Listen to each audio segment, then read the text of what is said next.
जादू टोना जैसी चीजें खतरनाक है, लेकिन जब उनका प्रयोग एक बहू के हाथों होता है तो वो कितनी मजेदार हो जाती है, खुद देखिए।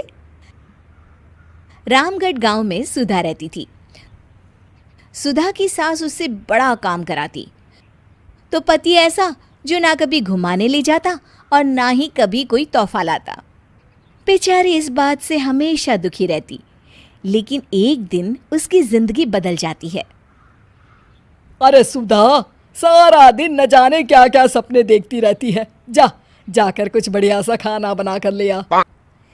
सपना ना देखो तो क्या करूं, मेरे तो कर्म ही फूट गए जो ऐसे घर में शादी हो गई।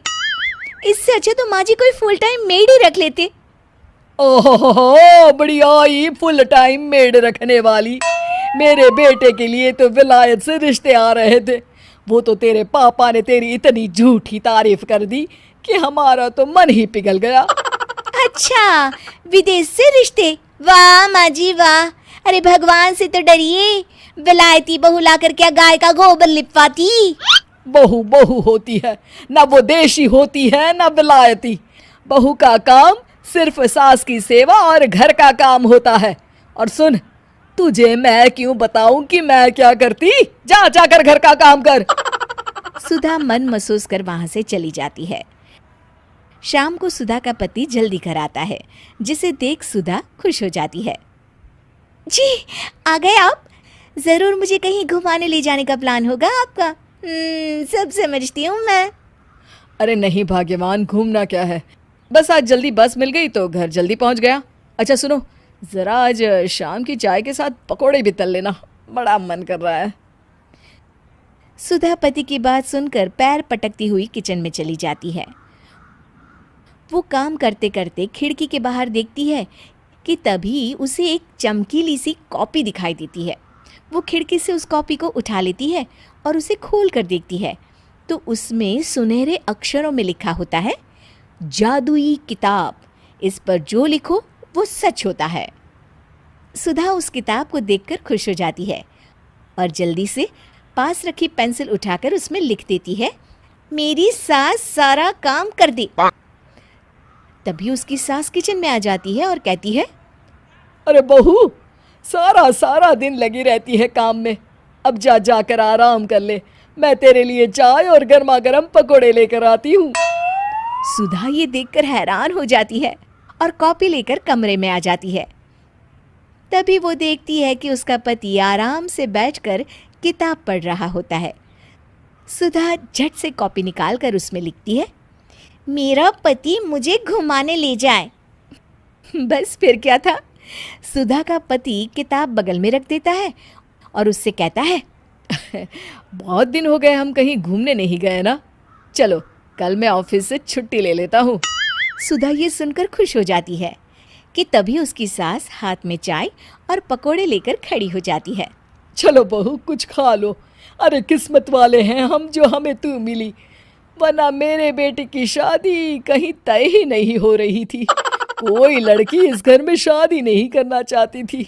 ले बहू, खा ले। अब तो सुधा की बल्ले बल्ले हो गई थी।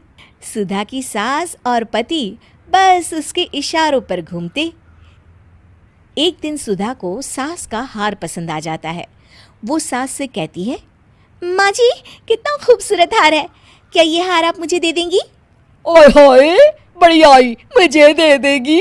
अरे तेरी माँ ने दिया है ना मुझे, जो मैं तुझे दे दूँ? मैं अपने एक भी गहने तुझे कभी नहीं दूंगी। तभी सुधा अपने कमरे में जाती है और कॉपी में लिख देती है, सास के सारे गहने मेरे हो जाए। अब क्या था, थोड़ी ही देर में सास एक संदूक लेकर उसके कमरे में आ जाती है। बहू ये ले। ये क्या है माँ जी? बेटा ये मेरे गहने हैं, अब मुझ बुढ़िया पर तो ये अच्छे नहीं लगते।